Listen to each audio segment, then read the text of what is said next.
오늘 이 시간 하나님께서 주시는 말씀은 야고보서 5장 13절부터 18절까지 말씀입니다. 야고보서 5장 13절부터 18절까지 한 절씩 교독하도록 하겠습니다. 야고보서 5장 13절부터. 여러분 가운데 고난을 받는 사람이 있습니까? 그런 사람은 기도하십시오. 즐거운 사람이 있습니까? 그런 사람은 찬송하십시오. 여러분 가운데 병든 사람이 있습니까? 그런 사람은 교회의 장로들을 부르십시오. 그리고 그 장로들은 주님의 이름으로 그에게 기름을 바르고 그를 위하여 기도하여 주십시오. 믿음으로 간절히 드리는 기도는 병든 사람을 낫게 할 것이니 주님께서 그를 일으켜 주실 것입니다. 또 그가 죄를 지은 것이 있으면 용서를 받을 것입니다. 그러므로 여러분은 서로 죄를 고백하고 서로를 위하여 기도하십시오. 그러면 여러분은 낫게 될 것입니다. 의인이 간절히 비는 기도는 큰 효력을 냅니다. 엘리야는 우리와 같은 본성을 가진 사람이었지만 비가 오지 않도록 해달라고 간절히 기도하니 3년 6개월 동안이나 땅에 비가 내리지 않았으며 다시 기도하니 하늘이 비를 내리고 땅은 그 열매를 맺었습니다. 아멘. 허주영 목사님 나오셔서 하나님을 기대하라 라는 제목으로 말씀을 전하시겠습니다.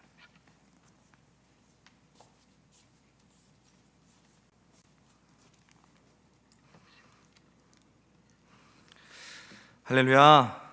우리 한번 다 같이 기도하도록 하겠습니다. 거룩하신 하나님 아버지, 감사합니다. 날마다 우리를 붙잡아 주시고 우리를 품어 주시어서 힘들고 어려운 세상 가운데서도 주님의 자녀로 살아갈 수 있게 하심을 감사합니다. 오늘도 아버지 거룩한 주의 날 우리의 시간과 우리의 마음을 구별하여서 주님 전에 나와서 함께 예배하기를 소원합니다. 우리 가운데 예배자의 심령을 더하여 주시어서 하나님의 말씀 들을 때에 듣는 귀가 열리게 하시고 그 말씀 붙잡고 삶의 표대 삼아 나아갈 수 있는 걸음들이 될 수 있도록 인도하여 주시옵소서. 모든 영광 온전히 주님 손에 맡겨드리며 거룩하신 예수님의 이름으로 함께 기도했습니다. 아멘.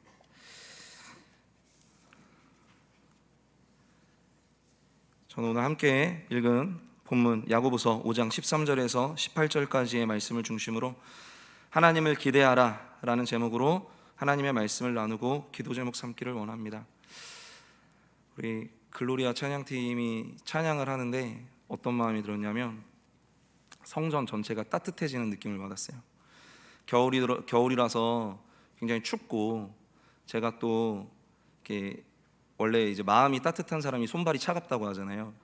제가 좀 손발이 좀 찬 편이라서 매번 이렇게 손을 이렇게 주물럭주물럭 거리면서 이렇게 예배를 했는데 찬양팀이 찬양을 하고 또 우리 목녀님이 기도해 주시는데 성전 전체가 뭔가 따뜻해지는 느낌이 들면서 오늘 하나님 말씀을 전하는데 나만 잘하면 되겠다 라는 생각이 들더라고요. 그래서 하나님을 기대하라 라는 제목을 말씀 제목으로 정했는데 어떻게 기대가 되십니까? 네, 여러분 하나님을 기대하라 좀 익숙할 것 같습니다. 왜냐하면 앞에 현수막에 크게 지금 하나님을 기대하라 라고 쓰여 있죠. 다름 아닌 이번 2022년 신년 세일의 저녁 기도회의 주제가 바로 하나님을 기대하라입니다. 그래서 오늘 본문의 말씀을 이렇게 읽으시면서 느끼셨겠지만 말씀이 기도라고 하는 측면과 굉장히 이렇게 연관이 있습니다. 그래서 제가 세일의 저녁 기도의 주제를 그대로 가져와서 오늘 설교 제목으로 정하였습니다. 그래서 하나님께서 세일의 저녁 기도회 통해서 계속해서 큰 은혜를 주고 계신데 오늘 이 예배 가운데서도 우리에게 더욱더 큰 은혜를 부어주실 줄 믿습니다. 저는요 기대하다, 기대라는 단어를 들으면은 항상 좀 생각이 나는 게 한 두 가지 정도가 있는 것 같아요. 기대라는 말을 들으면 각자 다들 좀 다르시겠지만은 가장 먼저는 기대라고 하는 찬양이 있어요. 그래서 기대라고 하는 찬양이 항상 떠올라요. 언젠가 제가 하나님을 그렇게 열심히 믿지 않았었던 시절에 좀 반강제로 교회에서 특송을 해야 되는 상황이 있었어요. 근데 그때 왜 특송을 했는지는 기억이 나지 않는데 그때 특송을 했었던 찬양이 기대라고 하는 찬양이었어요. 아마 아시는 분들이 많이 계실 거예요. 주님 우릴 통해 계획하신 일 부족한 입술로 찬양하게 하신 일. 네, 이 찬양 아시죠? 그래서 이 찬양이 이 기대라는 단어를 들으면 그냥 머릿속에서 자동으로 재생이 돼요. 아, 기대, 아, 그 찬양, 그때 했었던 그 찬양. 예, 그때는 그냥 뭐 아무런 느낌도 없이 이게 뭔 찬양인지도 모르고 그냥 하라고 하니까 했는데, 예, 어느새 그 찬양이 제 마음속에 이렇게 딱 싹을 틔워서 항상 이제 기대라는 단어를 들으면 그 찬양이 떠오르는 것 같습니다. 두 번째로, 한 가지 기대라는 단어를 들으면 또 하나 떠오르는 것이 있는데요, 제가 진짜 좋아하고 매번 볼 때마다 정말 가슴이 뭉클해지는 그런 책이 있어요. 정말 봐도 감동이 되고 은혜가 넘치고 몇 번이고 읽었는데도 또 볼 때마다 새로운 그런 책이 있습니다. 그 책이 뭘 것 같으세요? 물어보면은 괜히 얘기했다가 틀릴까봐. 네. 왠지 제가 목사니까 성경일 것 같지 않으세요? 네. 성경이요 이렇게 대답해 주시기를 원했는데 아무도 제가 성경을 생각할 거라고 생각을 안 하시나 봐요. 네. 그 책은 무슨 책이냐면 슬램덩크라고 하는 만화책입니다. 진짜 지금 막 아우 하시고 막 웃으시는데 아마 안 보셔서 그러실 거예요. 그 책을 아마 이 슬램덩크라고 하는 만화책을 보신 분이라면 제 얘기에 깊이 공감을 하실 겁니다. 정말 볼 때마다 새롭고 은혜가 있고 감동이 있는 책, 만화책 슬램덩크 한번 보시기 바랍니다. 나름대로 스포츠 만화의 바이블이다, 농구 만화의 교과서다라고 별명을 갖고 있는 90년대에 정말 큰 히트를 했었던 그런 만화책인데, 여기에 주인공이 강백호라고 하는 인물이 나와요. 빨간 머리를 하고 있는 강백호. 강백호가 중학교 때부터 싸움질을 하고 다니는 불량 학생이고 문제한데 키가 188이나 됩니다. 저보다 좀 큰데, 이 강백호가 이제 겉으로만 봤을 때는 전혀 청소년 같이 생기지가 않았어요. 그런데 얘가 고등학교에 딱 들어가가지고 같은 학교 여학생한테 한눈에 반해버리게 되는데, 그 여학생이 농구를 너무너무 좋아하는 여학생이었던 거죠. 그래서 그 친구의 마음을 얻기 위해서 막무가내로 고등학교 농구부에 들어가게 됩니다. 근데 그 전까지 문제하고 뭐 운동 정식으로 해본 적이 없는 이 강백호가 여자한테 잘 보이고 싶어서 시작했으니까 뭐 농구부에 딱 들어갔는데 기본이 하나도 안 돼 있는 거예요. 운동이 기본이 하나도 안 돼 있고, 자기 머릿속에는 자기가 농구를 하면 되게 화려하고 멋있게 막 농구를 할 줄 알 거라고 이렇게 상상을 해요.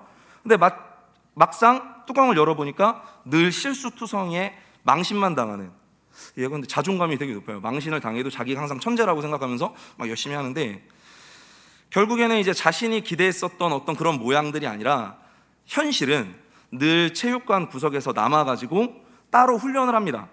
기초 드리블, 기초 패스, 막 슛도 자기는 키도 크고 점프력도 좋으니까 막 덩크슛을 할 줄 알고 막 이럴 거라고 생각을 하는데, 그냥 슛도 아주 기초적인 골밑슛 이런 것들만 이제 훈련을 하는 거죠. 그나마 너무 신체 조건이 좋고 타고난 운동신경이 있어가지고 농구부에서 살아남아 있을 수 있었습니다. 그런데 이 농구부에서 강백호가 다른 거는 몰라도 한 가지 딱 두각을 드러내는 그게 있어요. 그게 뭐냐면 바로 리바운드라고 하는 겁니다. 이 리바운드는 쉽게 말해서 우리 편이든 상대편이든 누군가가 슛을 쐈는데 그 슛이 골로 연결되지 않고 노골이 됐어요. 그럼 공이 튕겨져서 나올 거 아닙니까? 그거를 다시 잡아서 우리 팀의 공격권을 확보하는 것이 바로 이 리바운드인데, 이게 되게 힘들고 정말 골밑에서 몸싸움도 치열하게 해야 되고, 제일 안 좋은 거는 별로 눈에 띄지가 않아요. 이게 중요한 건지 사람들이 쉽게 잘 모릅니다. 그런데 이 강백호가 만화 주인공인데 다른 거는 다 못해도 이 리바운드 하나만큼은 기가 막히게 잘하는 거예요.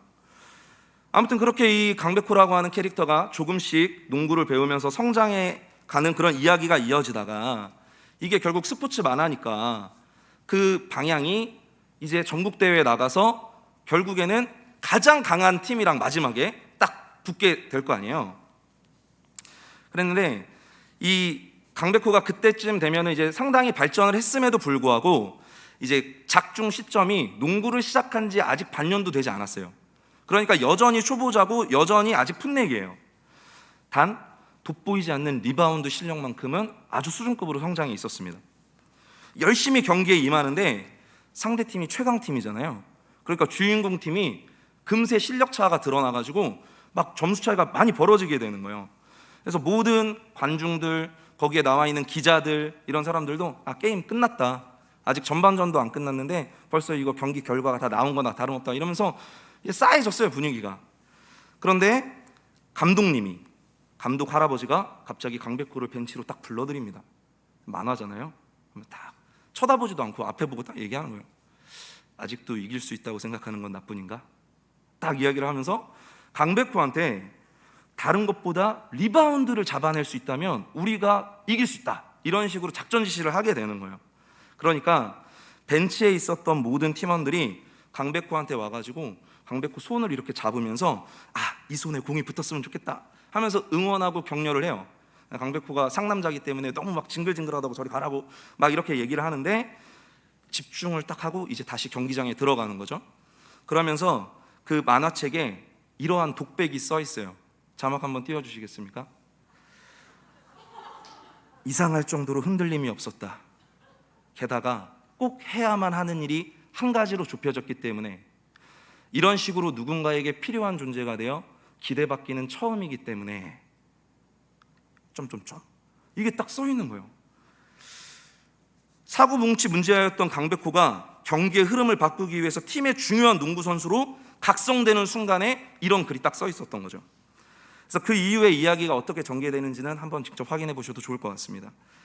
저는 슬램덩크라는 이 만화, 농구도 좋아하고 만화책도 좋아해서 아마 저 같은 성향을 가지신 분들은 굉장히 잘 아시는 그런 걸 텐데, 되게 유명한 명대사들이 되게 많아요. 왼손은 거들 뿐, 뭐 이런 거 되게 많은데, 그런데 저는 유독 다른 것보다 이 장면이 참 많이 기억이 나더라고요. 이런 식으로 누군가에게 필요한 존재가 되어 기대받기는 처음이기 때문에 되게 생각 없어 보이고 가벼워 보이는 캐릭터인 강백호의 어떤 어두운 면이 좀 보여지는 약간 그런 장면이었었던 것 같아요. 제가 그거를 보고 깨달았습니다. 내가 누군가에게 기대받고 있다는 것을 깨닫는다면 내가 지금 무엇을 해야 할지가 명확해지는구나. 그리고 우리가 누군가에게 기대한다면 기대를 받는 그 대상은 꿈을 가지게 되고 비전을 소유하게 될 수 있구나 라는 걸 깨닫게 됐어요. 상대적으로 제가 좀 제 직접적인 경험에 의해서 가슴이 아팠었던 부분들이 있는데, 중고등학교 때 시절에 왜 그랬는지 모르겠는데 제 주변에는 유독 가정 환경이 좀 좋지 못한 친구들이 많이 있었어요. 그래서 그 친구들은 좀 살펴보면 안타깝게도 대부분 부모님으로부터 별로 기대받지 못했었던 친구였던 것 같아요. 그래서 그런 친구들이 좀 결국 삶도 그렇게 좋지 못한 방향으로 흘러가게 되는 모양들을 저는 많이 보았습니다. 만화 속의 이야기이긴 하지만 고등학생인 강백호 역시 이전까지는 누군가에게 필요한 존재로 기대받아 본 적이 없었다라고 나와요. 그저 불량 학생, 문제야. 그런데 이 만화의 작가가 이 강백호라고 하는 인물이 어떻게 농구 선수로 그리고 그 농구라고 하는 스포츠를 통해서 어떻게 한 명의 성숙한 사람으로 성장해 가는지를 참 잘 그려줬다라고 생각을 하고 있어요. 아마 제 이야기를 들으면서 누군가에게 기대를 건다라고 하는 거에 부작용이 또 떠오르시는 분들도 계실지 모르겠어요. 왜냐하면 때로는 기대가 사람을 부담스럽게 만들기도 하고요. 그리고 때로는 기대가 실망을 낳기도 하기 때문이죠. 그래서 이 부분을 항상 절대적으로 모든 사람들에게 기대해라 라고 말하기는 좀 어려울 것 같아요. 지혜롭게 적용해야 할 필요가 있어 보입니다. 그러나 오늘 말씀 제목은요, 누구를 기대하라고요? 하나님을 기대하라. 기대의 대상이 하나님이라고 한다면 이건 얘기가 완전히 달라지는 것이죠. 여기에는 부작용이 하나도 없습니다. 왜냐하면 하나님은 능력이 많으시고요, 할렐루야, 하나님은 신실하시고요, 하나님은 좋으신 하나님이시기 때문에 우리를 실망시키지 않으십니다. 오히려 하나님께서는 당신의 자녀들이 언제나 하나님을 기대하고 나아오기를 기다리고 계세요. 아마 오늘도 이 2부 예배 자리 가운데 나오시는 여러분들 한 사람 한 사람에게 하나님은 오히려 그런 모양을 기대하셨는지 모르겠어요. 나를 기대하기를. 그래서 우리는 언제나 하나님을 기대해야 합니다. 놀랍게도 하나님을 기대하는 자에게는요, 꿈이 생기고 비전이 생기게 됩니다. 하나님을 기대하는 자는 자신이 나아가야 할 바를 분명하게 깨닫게 되고 또 그 길을 걸어갈 때에 나와 함께 하시는 하나님을 경험하게 됩니다. 저는 오늘 본문 말씀, 바로 이 말씀은요, 하나님을 기대하는 사람들이 취해야 할 모습과 태도를 아주 분명하게 보여주고 있다라고 생각을 합니다. 우리 그런 생각을 가지고 본문 야고보서 5장 13절 말씀을 다시 한번 봉독해 보도록 하겠습니다. 시작. 여러분 가운데 고난을 받는 사람이 있습니까? 그런 사람은 기도하십시오. 즐거운 사람이 있습니까? 그런 사람은 찬송하십시오. 아멘. 아주 단순하죠. 아주 단순하지만 매우 본질적인 요구입니다. 모든 사람의 인생은요, 늘 상승만 하지 않아요. 모든 사람의 인생에는 굴곡이 있습니다. 누구라도 항상 좋고 항상 행복할 수는 없는 것이죠. 올라가는 시간이 있다면 또 내려가는 시간이 있습니다. 그런데 인생의 고난을 마주할 때 이미 야고보서는요, 앞선 1장에 보면은 뭐라고 이야기하고 있냐면 성도들을 향해 시험에 빠질 때에 그것을 더할 나위 없는 기쁨으로 여기라 라고 말하였습니다. 왜냐하면 믿음의 시련이라고 하는 것이 인내라고 하는 열매를 낳아서 나를 더욱 성숙한 사람으로 만들어준다라고 야고보는 이미 이야기했어요. 그런데 성숙하게 되는 데는 과정이 필요합니다. 그 과정을 야고보서 1장에서는 이제 인내라는 말로 표현했던 건데, 사실 우리가 인생 가운데서 고난을 마주하게 됐을 때 그 고난을 마주한 사람들은 각자 다 다른 반응을 보이게 되어 있습니다. 누군가는 굉장히 걱정하게 될 것이고 또 누군가는 나에게 어려움을 안겨준 어떤 사람이나 어떤 상황을 향해서 불평과 분노를 쏟아내기도 할 것입니다. 그런데 하나님을 믿는 사람들의 올바른 반응, 그것은 다름 아닌 기도입니다. 기도해야 합니다. 야고보서 1장에서 언급한 인내와 연결시켜서 생각해 본다면 그 기도의 내용이 반드시 지금 당장 이 모든 고난들을 다 없애주세요, 이 고난의 상황을 다 사라지게 해주세요, 이렇게 기도할 것이 아니라 오히려 그 고난의 과정을 잘 견딜 수 있는 힘을 달라고, 그래서 내가 인내할 수 있고 내가 오래 참을 수 있는 능력을 달라고 그렇게 기도하는 것이 우리의 우선이 되어야 할 것입니다. 바로 본문의 앞 구절인 야고보서 5장 11절 말씀은요, 우리에게 주님은 가여워하시는 마음이 넘치고 불쌍히 여기시는 마음이 크십니다 라고 알려주었습니다. 그렇기 때문에 그 사실을 믿는다라고 하면 우리는 충분히 우리의 상황을 주님 앞에 쏟아놓을 수 있는 그 믿음의 근거가 되는 것이죠. 그러므로 하나님을 믿는 성도님들, 나아가 하나님을 기대하는 사람은 고난의 상황에서 기도할 수 있는 사람인 것을 믿으시기 바랍니다. 그리고 또한 이렇게 내려가는 시간이 있다면 인생에 상승하는 시간도 있겠죠. 말씀은 이렇게 권면합니다. 즐거운 사람이 있습니까? 그런 사람은 찬송하십시오. 아멘. 이 찬양이라고 하는 것을 또 다르게 표현하면 곡 조이는 기도다, 이렇게 이야기하지 않습니까? 그러므로 찬양을 단순히 어떤 예배의 분위기를 조성하는 어떤 수단이라거나 아니면 어떤 행사를 치르는 데 있어서 중간중간 막간을 이어주는 도구로 그런 식으로 찬양을 인식해서는 안 됩니다. 물론 찬양을 이렇게 생각하는 사람들은 많이 없겠죠. 그런데 반대로 우리가 찬양을 드릴 때마다 내가 지금 매 순간 최선을 다해서 찬양을 하고 있는가, 내가 정말 마음을 다해서 뜻을 다해서 온전히 하나님께 찬양을 하고 있는가, 이것을 따져본다면 사실 우리의 모양들이 그러지 못할 때도 많이 있다라는 것입니다. 우리는 조금 더 진실한 마음으로 우리가 하나님께 올려드리는 그 찬양 가운데 집중할 필요가 있습니다. 그 가사의 내용 가운데, 심지어 또 익숙하거나 반복적으로 부르는 그런 찬양 가운데에도 우리는 진실하게 하나님을 찬양해야 합니다. 새로운 찬양을 부를 때도 마찬가지입니다. 찬양의 1차적인 목적은 나를 위해서가 아니죠. 바로 하나님께 올려드리는 것입니다. 그렇기 때문에 내게 익숙하지 않은 찬양이라고 해도 우리는 마음을 열고 그 찬양을 하나님께 올려드리기 위해서 애써야 합니다. 특별히 말씀에서 언급하는 것처럼 우리가 즐거운 순간에, 어떤 행복의 순간이 나에게 찾아왔을 때 그때 하나님을 찬양할 수 있는 것은 이건 놀라운 은혜입니다. 왜냐하면 사람들은요, 많은 순간 그 행복을 나의 노력에 의해서 얻어진 결과로 인식한다거나 혹은 마땅히 내가 누려야 할 몫이라고 인식하면서 기쁨의 순간에 하나님을 망각하기 쉽기 때문이죠. 그러나 하나님을 기대하는 사람들은 그 행복의 원천이 어디서부터 비롯되었는지 바로 그것을 아는 지혜가 있다라는 것입니다. 개인적으로 제가 우리 옥수교회에서 찬양 사역을 담당하고 있지 않습니까? 2부 때는 지금 찬양을 하지 않은 지가 좀 오래됐는데 가끔 제가 이제 찬양을 하고 나면 나중에 따로 개인적으로 목사님 찬양에 은혜 받았습니다 이렇게 저를 격려해 주시고 저에게 힘 주시는 그런 성도님들이 계십니다. 그래서 제가 매번 막 표현하지 못하지만 항상 감사하게 생각을 하고 있고, 부족한데도 이뻐해 주셔가지고 감사하게 생각하고 있고요. 때로는 하나님을 예배하는 자리에서 너무 또 내가 드러난 것이 아닌가라는 마음에 죄송스럽고 또 민망한 마음이 들 때도 있습니다. 그렇지만 또 제가 할 때는 잘하니까요. 제가 또 할 때는 좀 잘하거든요. 그래서 제가 오늘 여기서 찬양을 잘하는 법을 좀 나누고 싶어요. 찬양을 잘하는 법, 은혜롭게 찬양을 하는 법. 방법 아주 간단합니다. 내가 어느 곳에 서 있던지 내 찬양을 들으시는 분이 우리 주님이라는 사실을 놓치지 않으시면 됩니다. 내가 회중석에 앉아 있던지 우리 찬양팀처럼 앞에 나와서 찬양을 하던지 아니면 집에서 그냥 흥얼거리든지 이 마음속 한켠에 이 찬양의 주인이 바로 나의 주님이시다라는 이 사실을 놓치지 않으시면 돼요. 더불어 한 가지를 더 말씀드리면, 내가 하나님을 찬양할 수 있다라는 것이 참 감사하고 소중한 거구나라는 것을 기억하시면 됩니다.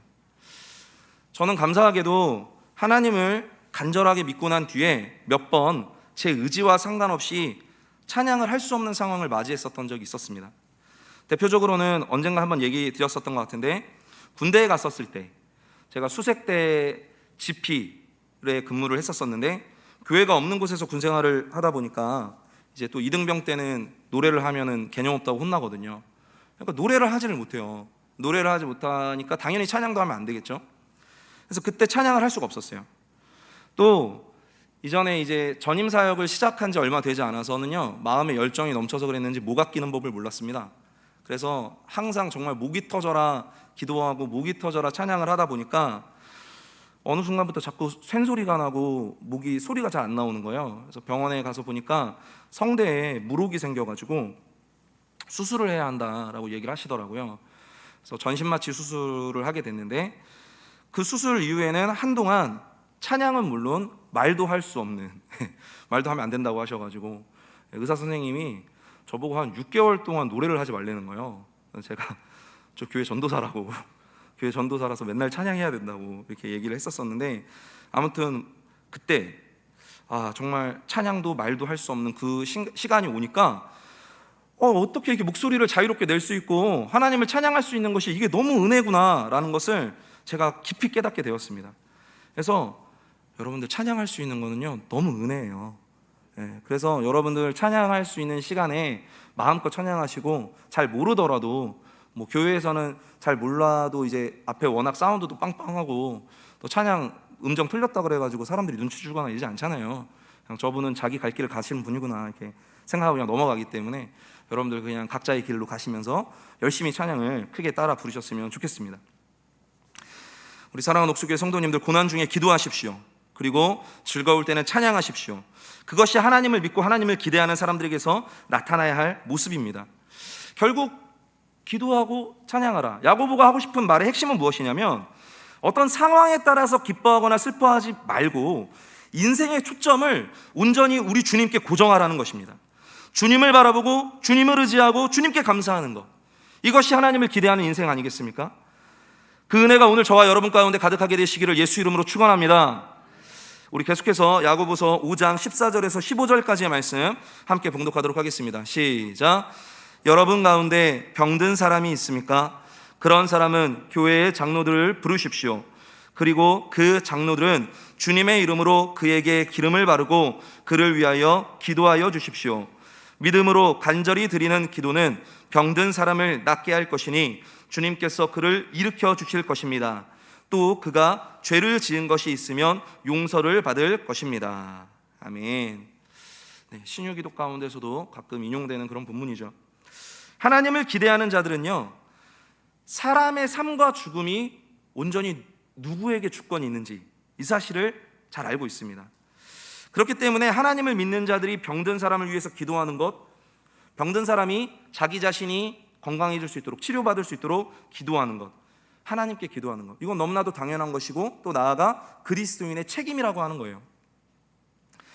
그렇다고 해서 기도만 해라, 모든 의학적인 처방은 거부한다, 이거를 이야기하는 것이 아니라 이제 병원에 가서 치료도 받아야 되고 또 약국에서 약도 지어 먹어야 합니다. 다만 그러한 의학적인 치료의 과정 가운데서도 주님의 은혜가 임하기를 구하는 기도가 우리에겐 반드시 필요하다라는 것입니다.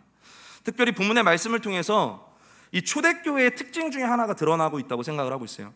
이 본문을 보니까 초대교회의 특징 중에 하나가 바로 공동체 안에서 연약한 자, 병든 자, 이런 사람들에 대한 관심과 돌봄이 있었다라는 거예요. 본문에서 등장하는 장로는요, 오늘날 이제 교회에서 심무하시는 장로님들을 의미한다라기보다는 당시 교회 공동체를 이끌어가던 리더십, 교회 공동체의 지도자, 이런 사람들을 가리키는 말입니다.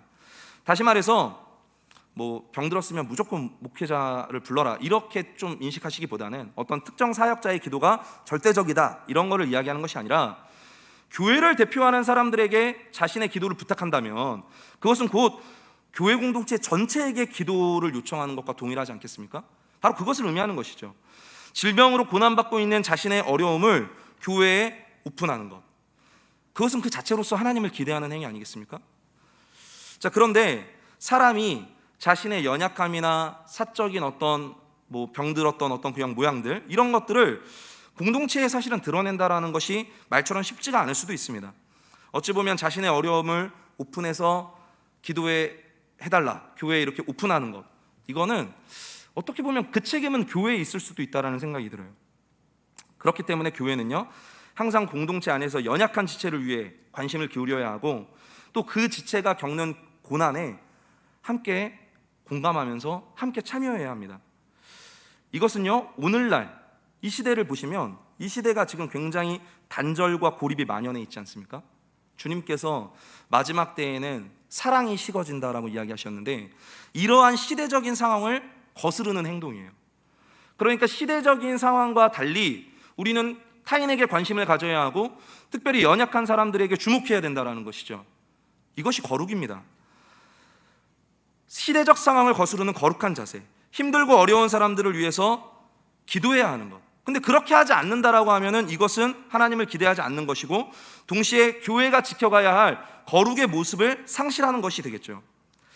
우리가 가정교회를 추구하고 있기 때문에 계속해서 신약교회의 회복을 이야기하고 있습니다. 그렇다면 어려운 성도들을 위해서 중보하는 것은요, 우리에게 때때로 뭐 내가 알기 때문에, 나랑 친분이 있기 때문에, 이것이 아니라 그 자체가 우리의 사명이 되어야 할 줄로 믿습니다. 한번 저를 따라해 보실까요? 믿음으로 간절히 드리는 기도는 병든 사람을 낫게 할 것이니 주님께서 그를 일으켜 주실 것입니다. 아멘이십니까? 누가 일으켜 주신다고요? 주님께서. 누가 기도를 하든지 간에 주님께서 일으켜 주십니다. 심지어 15절 하반절에 보면 기도를 통해서 우리의 죄까지도 용서해 주신다라고 말씀하셨습니다. 그렇기 때문에 우리 사랑하는 성도님들, 그리고 특별히 이 자리에 계신 우리 싱글 청년 여러분, 목회자들에게, 그리고 여러분들이 속한 목장의 목자님, 목녀님들에게 기도를 요청하시기 바랍니다. 요즘 들어서 저한테 기도 요청하시는 분이 안 계시더라고요. 좀 기도를 요청해 주세요. 교회 리더들이 보이는 곳에서도 기도하지만 사실 보이지 않는 곳에서 더 많은 시간 기도합니다.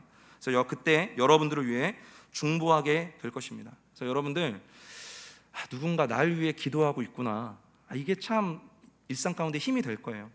저도 그랬거든요. 그래서 우리 청년들이 그런 어떤 응원들을 나눠 받을 수 있었으면 좋겠습니다. 우리 야고보서 5장 16절에서 18절 말씀 함께 봉독해 보도록 하겠습니다. 시작. 그러므로 여러분은 서로 죄를 고백하고 서로를 위하여 기도하십시오. 그러면 여러분은 낫게 될 것입니다. 의인이 간절히 비는 기도는 큰 효력을 냅니다. 엘리야는 우리와 같은 본성을 가진 사람이었지만 비가 오지 않도록 해달라고 간절히 기도하니 3년 6개월 동안이나 땅에 비가 내리지 않았으며 다시 기도하니 하늘이 비를 내리고 땅은 그 열매를 맺었습니다. 아멘. 제 교회에서 신앙생활을 어느 정도 하신 분들이라면 한 번쯤 엘리야라고 하는 이름은 다 들어보셨을 거예요. 그는요, 구약시대 때 아주 놀라운 일들을 많이 일으켰었던 하나님의 예언자였습니다. 그런데 그 수많은 예언자들 중에서 그냥 한 사람, 이 정도가 아니라 그 모든 예언자들을 대표하는 인물로서 성경에서 언급하고 있는 사람이 바로 이 엘리야입니다. 왜 그렇게 말씀을 드리냐면 마태복음 17장 1절에서 3절 말씀 제가 한번 봉독해 드리도록 하겠습니다. 그리고 엿새 뒤에 예수께서는 베드로와 야고보와 그의 동생 요한을 따로 데리고서 높은 산에 올라가셨다. 그런데 그들이 보는 앞에서 그의 모습이 변하였다. 그의 얼굴은 해와 같이 빛나고 옷은 빛과 같이 희게 되었다. 그리고 모세와 엘리야가 그들에게 나타나더니 예수와 더불어 말을 나누었다. 마태복음에 기록되어 있는 말씀이고 다른 공관복음에도 기록되어 있는 말씀인데, 소위 우리가 변화산 사건이라고 불리는 바로 그 장면이죠. 예수께서 산에 올라가셔서 거기서 변모하게 되시는데, 그 자리 가운데 구약의 두 인물이 등장하게 됩니다.